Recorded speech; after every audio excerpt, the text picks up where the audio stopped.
Ger, are you ready? Ger is ready. Scar, are you ready? Let's do it. Gentlemen, match number 2 about to begin. This one's exciting for me. Well, I'm really looking forward to Skarlet. I mean, she's back, but she's very different. She might as well be a brand new character. I am all in on MK11 Skarlet. I think she looks amazing and plays that's what I'm talking about. Enough about Skarlet. Let's talk about this dude right here.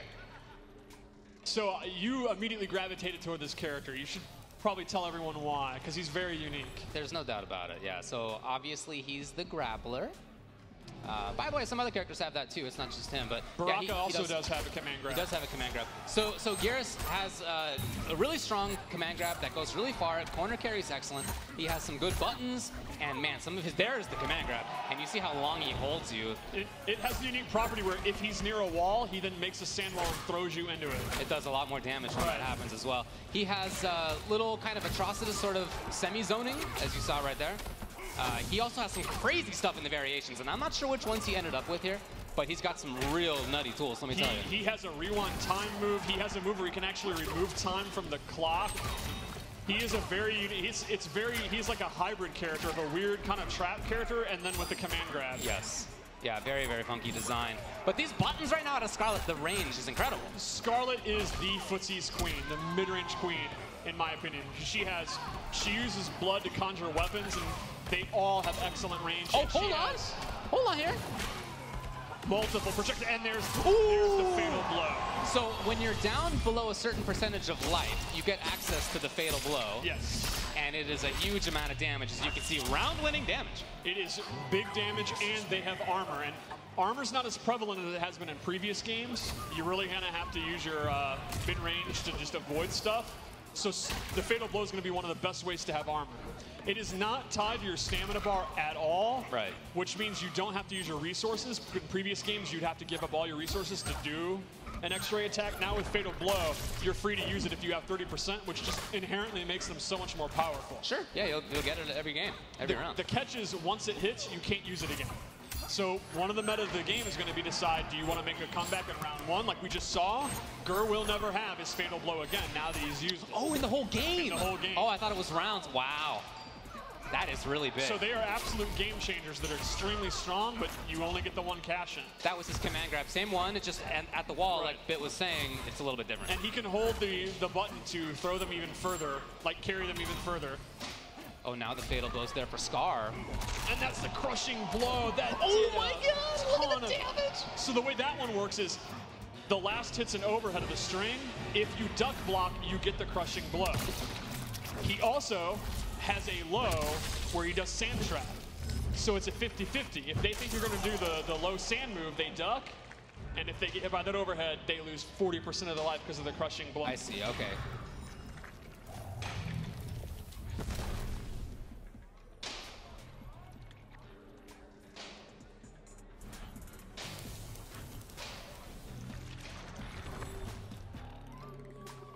And we'll see, Ger basically made a crushing blow and a fatal blow comeback right there out of nowhere. They do massive damage. Yeah, you can really see that. I guess as the opponent, you really got to pay attention.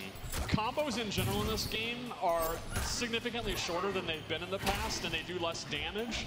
And they kind of, that damage you would get by doing the cinematic moves. Yo, did you see that combo this guy already has? What do we say, 2 hours of gameplay so far?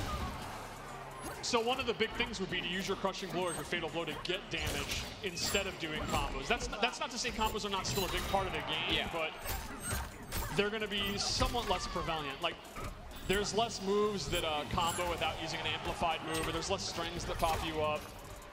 It's going to be more about doing big damage in big chunks. Okay, here we go. Can you get in there in time? No. Yeah, and Skarlet, she has like 4 different projectiles, so... Yeah, and if you're Skarlet, there's not much reason to do anything else. It's just holding onto the space right here. But gotta pay attention to that fatal.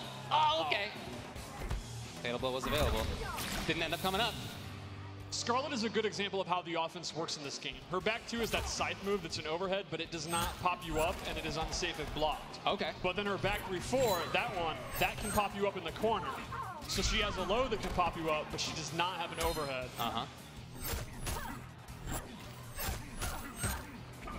Oh, he's really found a good tool. Oh, good jump. Probably looking for command grab. Didn't come. Scar right back to the zoning. You can see, look, the frustration is still here. One of the things I really love about MK11 so far is that these characters that you've shown on this character select screen are very different. So you have the credible zoning coming out of Skarlet. From Geras, you have really cool command grab mix-ups. He's got some other funky stuff as well that we were talking about. Really good variations. Fatal Blow, it's there. Yes, and then we'll also have characters like Sub-Zero, who has some of the best offense in this version, which is unique. Sub-Zero, typically you think of him as a very slow defensive character.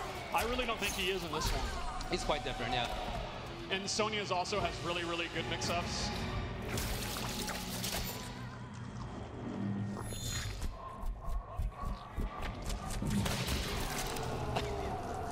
You know, Gur always had a lot of heart as a player. Bane and the command grab characters he traditionally used. So I'm happy to see him back. Yeah, I was very happy when I went him back there that he immediately had picked Geras. It really seems good for him. Mm-hmm. And I'm very, very hyped to see Scar play Skarlet. One of the fun things about the development of this game, since we didn't reveal it, you know, earlier, was sitting there waiting.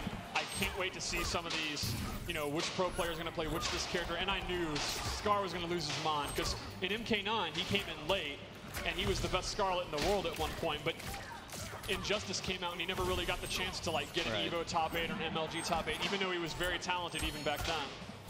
So at the beginning of this round, we saw that it said first hit. What does that do for you now without meter in the same way? There is no more like first hit bonus. You do not get anything because meter recharges on its own, and you always, unlike typically, you actually start with all 4 of your bars. Oh dang, the combo out of the wake up? All right, that's what I'm talking about. Okay, that could have been cool. He'll get there, he'll get there. Gur does have his fatal blow. We'll see, though. Now, at this point, though, the round is going to be very hard to win, so it might be wiser to save it unless he gets a few hits in, and then it would kill. Mm-hmm. Oh. Oh, wow. Just goes for the sweep to seal it. Yeah, I really like the mind game of that, having to think even as the person using the tool, if you should use it now or you should save it for the next round, or what? It's definitely one of my favorite things that we've added to the game. Oh, wow. What's the condition on that? The condition on that, I believe, is 2 counter hits with that move in a row. Okay, I was going to ask what counter hits do, but I guess, do they help with that? Counter hits are typically used in crushing blows. Otherwise, it just lets you know that you hit a counter hit, but a lot of them are tied to that. Okay, yeah. And that's the same when you see punish come up, that it was a guaranteed punish, and a lot of those are crushing blows. Like, for example, that right there, if that had hit as a counter, it would have got the crushing blow. Got it. Look how long he holds it. You see that? He's holding them like they're a small child. Yeah, they are compared to that big boy. And right back to a range where he can control things. He's got good buttons. Maybe not in this matchup, but typically it seems like that's true. Okay, okay, here it is. Excellent use of the fatal blow. He was about to lose if not. Right. And that's definitely going to kill. Now again, that means Gur did steal that round, but he will not have it in the final round, and Scar still has his. So that means in the end of game scenario, like right there, Scar will have a huge advantage heading into this final round. Hoping to see some forward movement from there. Now I'm not sure what to call it. It's not puddle, that thing. You have to aim that, right? That is not tracking? It is not tracking. He has close, medium, and very far. And you can see when he amplifies it is when he gets the hourglass, and it's letting you know the other one's going to come out. So you can see what Gur's kind of doing. You put it out there, then do other moves, walk in, walk back, and then it's going to go. And Scar knows he can't get in. Mm-hmm. Well, we were talking about whether Gur could make another comeback. It doesn't seem like he needs it right now. It's all on Scar. Now Scar does have access to the fatal blow. Oh. Now it is on a cooldown. He did not lose it since it was blocked, but it's a significant cooldown. Still available? Woo! And it just came back. Unfortunately, it's too late. So then you do have access to it more than once. If it's blocked or whiffed. Okay. Once it actually connects, it's used. Okay. Wow. Innocent of MKX at MK9. You use the opposite button to break them. They have a forward and a back one. A lot of crushing blows are actually tied to throw, and the requirement will be if the opponent techs the wrong way, you get the crushing blow, and they do bigly damage. Like Skarlet has one, so her throw can do like 30% if you tech wrong. Oh, sick, okay. It's pretty awesome. So as the defender, almost riskier to try to tech in some situations. Well, that's exactly it. And you could actually, if you think they're going to throw, do an uppercut, because that would trigger the counter-hitting high attack for the uppercut crushing blow. Wow, all right. So it kind of works both ways, actually, of how risky throws can be. Interesting. Oh, he had gone for the interactable. You can still amplify interactables to get armor. It's one of the few ways that has armor in the game. Okay. However, normally an interactable takes 50% of your defense. If you amplify it to get armor, it takes 50% of offense and defense. Armor across the board is significantly lessened than it was in previous games. A lot of characters only have armor on their Fatal Blow or a handful of moves. So they're both finding pretty good strings right now and making the opponent block a lot. Is there anything that they could be doing about that? Yes, one of the new mechanics is flawless block. It's if you block an attack at the last second within just a couple of frames, chip damage is significantly reduced and you actually break out earlier, and it allows you to punish things or recover faster than you normally would. Okay. It's a very hard mechanic. It's meant to be kind of, you really have mastered the timing and you really know your opponent well, but it can save your life. Like, if you're about to die by chip damage, it can save you. You also, if you reversal a move with flawless block, you have access to your wake-up attacks. So the up 2 or the up 3 that uses your wake-up attacks, you can do as a reversal. So I'll give you an example. Oh, after blocking. Right. Like if you do Sub-Zero slide and I block it, if I flawless block, I can then reversal up 2 and get the pop-up attack. Actually get a punish when normally I cannot. Okay. And this is like basically a dead even match. They're both playing their characters pretty impressive for how little time they've had. Yeah, I feel like they are developing even as we're watching them right now. We're seeing some cooler pressure out of both. Yeah, they're both mixing up their zoning well, and you pointed out earlier, like they understand their block strings up close. Okay, oh, wake there up you tap. go. So that was the up 3 one where she doesn't really get significant damage or a knockdown. It's just more of a get off me tool. And is that safe? It depends on the character. Oh, okay, yeah. Sick. Okay. Oh, and there he went for his temporal advantage move, which is interesting because while it combos, he freezes time, he cannot 2-in-1 into it. It also takes one of his stamina bars. It does, right. There are certain moves or cancels that'll take stamina. So it's not like he needs to enhance it, it just does that. It just does that, that's why he can't 2-in-1. God, that was an anti-air, jeez. And the way that move works is the opponent is frozen and doesn't do a reaction. So obviously, typically an uppercut would knock you away. That won't. And they are both within Fatal Blow. So this is the scramble I'm so excited for in tournaments. Oh, we saw Scar try it, but it was blocked, and now he's at match point. Gur, patient right there. I like the anti-air. Wow, he teched it. Scar's getting a big combo. Now there is a wall run interactable here that Gur could use, and Gur has never seen a wall run that he hasn't used. There you go. Gur is definitely probably the interactable master in the scene. Yeah, known to be one of those. And there you go. Okay, yeah, armor. The tongue not connecting. And that tongue is a really, really good move. It has really good recovery. That's my favorite of her zoning tools. Looking good for Scar. We got Fatal Blow now for Gur, though.